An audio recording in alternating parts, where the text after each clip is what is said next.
Hello. Welcome back to software engineering, etc., etc. Welcome back. All right, we're going to wrap up the testing phase this week. Now, as I mentioned in Discord, I can't give you St. Patrick's Day off, but if you work it out with your team and you're not here, I'm not going to count it against you. So I've kind of extended this phase until the start of Monday. It gives you more time to work something out with your group, so you're not going to be fired till at least Monday. Congratulations. Woo, job security. And speaking of this phase, generally, I do want to apologize. It seems like this one's been a lot harder than I thought it would be. A lot of people struggling, lots of people trying really hard and not getting a particularly high score out of it. So I do feel bad. It's not been so bad historically. I'm not sure why it is. So in the interest of finding out what the problem is, I'm going to post a little kind of Java skills test that I use. I've added a couple object-oriented questions to it, and I'd like you guys to fill it out. I haven't posted it yet. It should take you about 15-20 minutes. It gives you 30 minutes to do it. You can do it in class here and then rejoin your group when you're done. Please do it individually. It doesn't count for a grade, so cheating on it by talking to people is pretty pointless. But do your best just so I can see where everybody's at. And depending on where everybody's at, maybe we'll cover some content that maybe people are missing again, and hopefully it clicks a little better this time. I want to make sure everybody's at least capable of doing the implementation phase, even if testing was a bit of a struggle. And again, feel free to ask me questions. I don't have a ton of time to kind of teach you those software development principles and object-oriented principles, but I can answer something here or there. And if you ask me something in Discord, I can at least shoot you some resources that might be useful. All right, let's finish off the testing slides. Now, at the end of the slideshow is some stuff about test-driven development that you can read too if you're interested. We're just going to gloss over that. In fact, we're going to gloss over a lot of these slides here because they're not super relevant to us. As we did already, we kind of glossed over inspections and such, if you remember.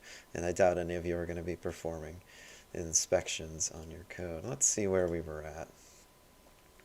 We had gotten past unit testing. We talked about automated testing. Some of you managed to deploy JUnit, which is great. That's kind of one of the more popular automated testing suites, although now there's far more advanced things out there. JUnit was kind of early to the market, and well, it's free, so that's a big plus, but there's obviously a lot of other tools out there for automated testing today. We also see a lot of move away from the word test today. So the word test itself has become kind of a naughty word. We see more people calling it things like behaviors or messages, things like that. So rather than test cases, we're testing behaviors, and a lot of people will go back to user stories or scenarios and say we're testing stories or we're testing scenarios. So this test case is literally like a use test case. We're literally testing a use test. So I think we left off right around here with partition testing. And a lot of people tried to do something like this when they were writing their assertions and their tests for the unit test part that we just finished. So you're trying to identify groups of inputs, and this is probably best portrayed by the figure that they have here. So let's say that you have a method that does something different when the value is less than 4, something when it's between 4 and 10, and something when it's more than 10. So of course you wouldn't want to test 4, 5, 6, 7, 8, 9, 10 individually, and then all the other integers that there are in the world. So you would have one test to test that less than 4 functionality, one for the between 4 and 10 functionality, and one for the more than 10 functionality. So that leaves a lot of assumptions there. The assumption is that it works the same for all values between 4 and 10, or for all values less than 4. But sometimes that's a pretty easy and safe assumption to make, especially if you have a method that's something like, if x is less than 4, do this, otherwise do this. If it's more than 10, do this. That's all going to be pretty straightforward. Now, usually methods don't fall very neatly into such categories, but if you try really hard, you'll find that they often do. And likewise, you might have a method that takes lists of objects, and you might expect it to perform differently, maybe from a performance perspective, when it gets a short list versus a very long list. So perhaps you want to test how many values it gets, and then maybe do a metric of performance. So if you have an assertion Based on performance, you might have one assertion for if the list is smaller than 10,001, if it's larger than 999. That's an example of another partition that you might make. But of course, you wouldn't test the performance at all the values between 10,000 and 999. You've sort of partitioned it into two categories there. Everything greater than 999 should be here. Everything less than 10,000 should be at least here. So binning, essentially, you're trying to bin your inputs into buckets and make it easier to test. Sequences that only have a single value, another alternative. So especially if you're taking lists in your inputs, you might want to derive sequences of different sizes, sequences with the first, middle, and last elements being accessed, sequences of zero length. Make sure you test all the different possibilities, particularly when you accept lists and arrays. There are blank arrays, there are arrays with one value, there are arrays with more than one value, there are arrays with very many values. Those are probably all treated differently, and same is true for lists. General testing guidelines: when you're picking inputs, pick inputs that force the system to generate all error messages. I think we might have already covered this slide, but just to repeat, you should test things like buffer overflow, max int, min int. You should repeat the same inputs or series of inputs numerous times to make sure it works. So if you pass 3 to a method 1,000 times, you still get the same result. This is more true of testing like user input. If you click a button 1,000 times, does it break? Some people like to call this the piano keyboard test. If you just mash a bunch of buttons, does it break? That's a valid test. Piano keyboard. Does piano keyboard break the system? If not, then good. That's a pass test. Hard to automate piano keyboard, but you can. Just record yourself pianoing on the keyboard. Try to force invalid outputs to be generated, then make sure that your program doesn't reach those invalid outputs. Force results that are too large or too small. So what if the function returns maxint? Does it break anything if it returns maxint? You could even force the function to return maxint by setting the return to maxint at the end as one of your tests. But that would not be a unit test. That would probably be more like what we're going to learn about today here. So beyond unit testing, there's component testing, which some would still consider to be a part of unit testing. So in unit testing, we're testing individual methods and functions all the way up to sometimes individual classes. And some people lump component testing in there too, which is testing a bunch of similar classes or classes that are part of the same functionality grouped together. So you have a few different objects that interact. In their weather station example, you have this reconfiguration component or this reconfiguration module, and there's a few different objects that are responsible for reconfiguration. So you would define a single component test to test all of these. This is a bit harder to do than unit testing because you have to set all the objects up.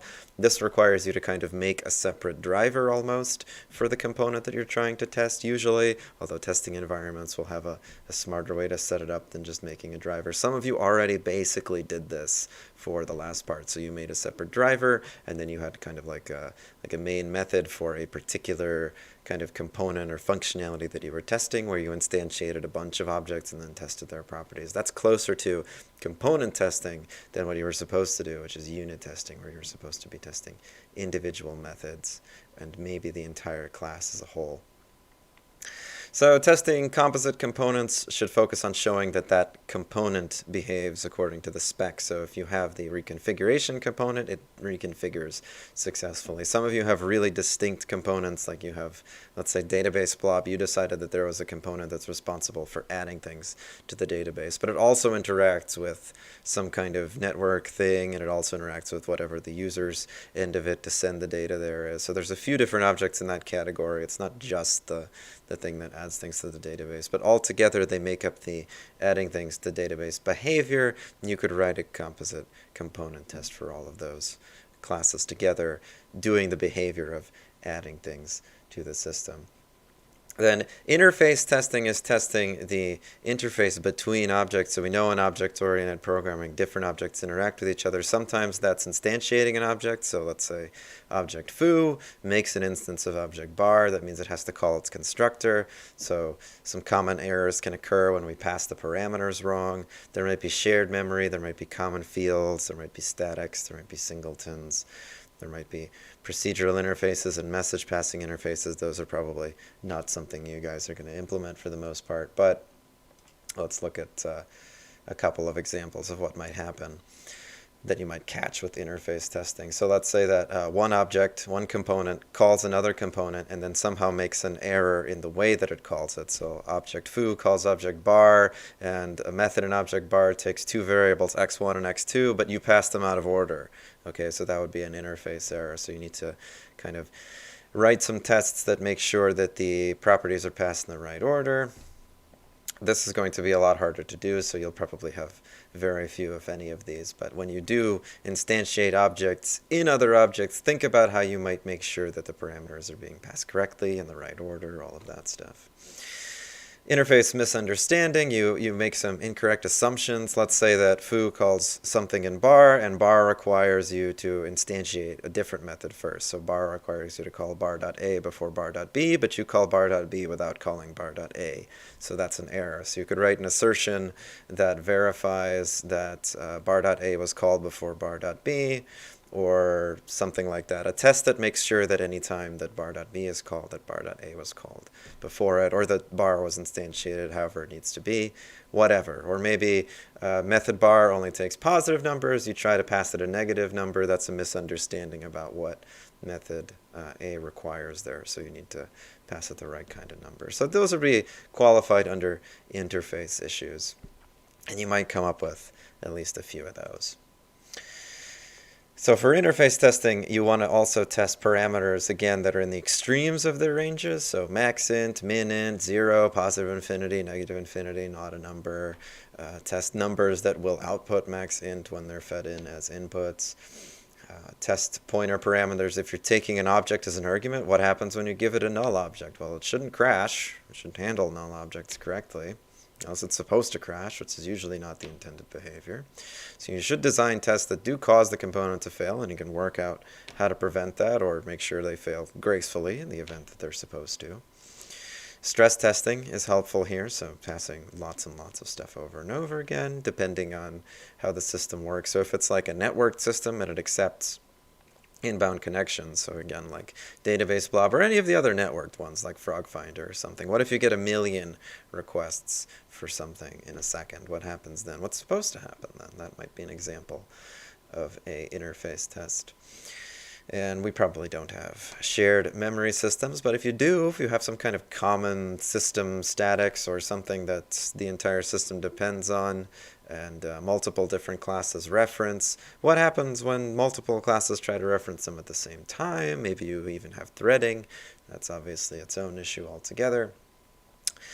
So system testing during the development process involves integrating your different components together, and this process is usually called integration testing. So components are written by people, basically. You might get a unit test to write, Bob gets a unit test to write, Steve gets a unit test to write. Not Mr. Bob, Mr. Steve, of course, because they don't do anything, but different developers get different things to write. Sometimes it'll be a team, whatever, but then comes the most difficult task of all, which is integrating the different parts together. That's called integration, and that leads to what we call system integration and integration testing, and that's the biggest part of system testing. So system testing is when we start testing bigger chunks of the system, or complete chunks. And usually when we're talking about system testing, we're referring to testing the whole thing. So the interaction between all the components, the whole shebang. And that includes that integration testing, the what happens when we put our different puzzle pieces together. Do we get a full program? So we're focusing on testing the interaction between components, and this is where we're going to be validating a lot of the user's requirements. We're going to be making sure that the system works as intended. So sort of in the final operation of the program, you can write tests that span the entire process. You know, a piece of data comes in or user input comes in, and then everything that happens in your program happens, and then what is the expected result? That's going to fall into the domain of system testing. Again, some of you tried to do a little bit of that already. You tried to see what would happen when data passes through your entire program, basically. So you're testing that components are compatible, they interact correctly with each other, they transfer data at the right time and in the right way across their different interfaces. You're testing the emergent behavior. During system testing, reusable components that have been separately developed, so components developed by different people or different organizations, and off-the-shelf systems, so the operating system, whatever else you're integrating with, libraries you've used, all combined with newly developed components, or maybe integrated with newly developed components, and then the complete system is tested. Components might be developed by different team members or sub-teams. They may be integrated at this stage. System testing is a collective rather than individual process. So generally speaking, there's no dedicated system tester, but in many companies, system testing is a different team. And this leads to usually what's like the QA team or the alpha test team. The development team, which is what most of you want to be probably, kind of ends at unit testing in most cases. And it's the component and interface testing that's the closest to system testing that you'll generally get, so testing those slightly bigger modules or how different objects interact. Once you get to the overall system testing, that typically goes to like a QA team or something, but not everywhere. Some places dev teams will do the system testing as well. Which brings us to use case testing. Again, I mentioned that some organizations prefer to do it this way. Use case tests, basically, we're taking each use case, and that use case is going to involve many different system components interacting. All of you have at least one use case in your requirements document, and a corresponding sequence diagram, and a user story as well. So you can write tests for all of those things. So let's say you have a sequence diagram associated with a use case. Looking at the weather data chart here. We got all these different parts. These are ending up as either objects or modules. So we're either looking at component or unit testing. Maybe the weather data is a single object. Maybe it's a collection of objects that we've grouped together as weather data. But more likely, all of these are individual system objects. So when the user makes a request, that's an input. It's going to arrive at a method somewhere in SATCOM. Something is going to happen. An acknowledgement is going to get sent back to the user. Something is going to happen to call the report weather method in weather station. An acknowledgement is going to get sent back. Something's going to happen to call the get summary method in comms link. So all of these different things are methods and functions and unit tests that need to be done to verify that everything is working as the sequence diagram portrays it. An input of a request for a report should have an associated acknowledgement. A report should ultimately be returned from the request. So that's the requirement or something. You can create the summarized data that can be used to check that the report is correctly organized. So we're looking at requirements and then the corresponding test cases and how they can be generated. So an input request for a report to weather station results in a summarized report being generated. How do we test that? Well, we create raw data corresponding to the summary that we've prepared for the test of SATCOMs, and then check that the weather station object correctly produces this summary. So we basically create some sample data, check that the weather station object correctly produces the same kind of output, and then we use that raw data to test the weather data object as well. So there might be some coming up with data involved as part of your testing process too. Exhaustive system testing is impossible, obviously, so we need to prioritize the kind of tests that are valuable. A lot of you did really bad on this in the unit testing part and just kind of did null checks and that kind of stuff throughout. Those are useful tests, but they are the least useful tests, right? Because there are better fish to fry, more important high-level things that we need to figure out if they work or not. So examples of testing policies you might want to adopt. All system functions that are accessed through menus should be tested. So anything that the user can click and provide user input for, we test that. Or combinations of functions like text formatting that are accessed through the same menu must be tested. Or wherever user input is provided, all functions must be tested with both correct and incorrect input. What happens if the user mistypes things? So those are some guidelines you might want to follow. And then there's a bunch of stuff about test-driven development, which we've already covered pretty well. You can read these slides if you're interested in them. We have regression testing, which is going to happen later. We have release testing, which is also going to happen later. And then requirements-based testing, which I just want to briefly mention because as part of your final assignment for this module, you have to develop the validation document. And for the validation document, you have to specify how you are going to do requirements-based testing. So usually there's a series of documents referred to as the validation document or documents. I'm just asking you to make one. I'm asking you to go through the requirements and decide how you're going to test each one of them. If you can't, you're probably going to have to rewrite that requirement. So you have to examine each requirement and develop a test or tests for it. That's what you're going to do for the finale, as well as your system testing. So there's a couple examples from MentCare. If a prescriber chooses to ignore an allergy warning, they shall provide a reason, blah, blah, blah. Some other requirements, blah, blah, blah. A usage scenario. Features tested by the scenario. Okay, so let's just not read the scenario, but assume from that scenario we pull out these different things that we need to test. We need to test that the system authenticates you correctly, can download and upload specific patient records, etc. Don't forget about your performance testing too. There might be requirements for speed, or that it runs on a certain machine, or that it runs with a certain uptime, etc. And user testing we're not going to cover at all, because obviously we can't, because there are no real users here. All right, that's it for me. I am going to post that little assessment if you want to take it during class. If not, just take it anytime that's convenient for you. I set aside about 30 minutes just in case it takes you that long. That's the maximum amount of time you can take on it. And you don't have to if you don't want to, but of course it's helpful if you do, and it'll let you know how you're doing relative to your peers in this class as well. So it might be good to know. Try your best, don't work with others, etc. All right, see you in Discord.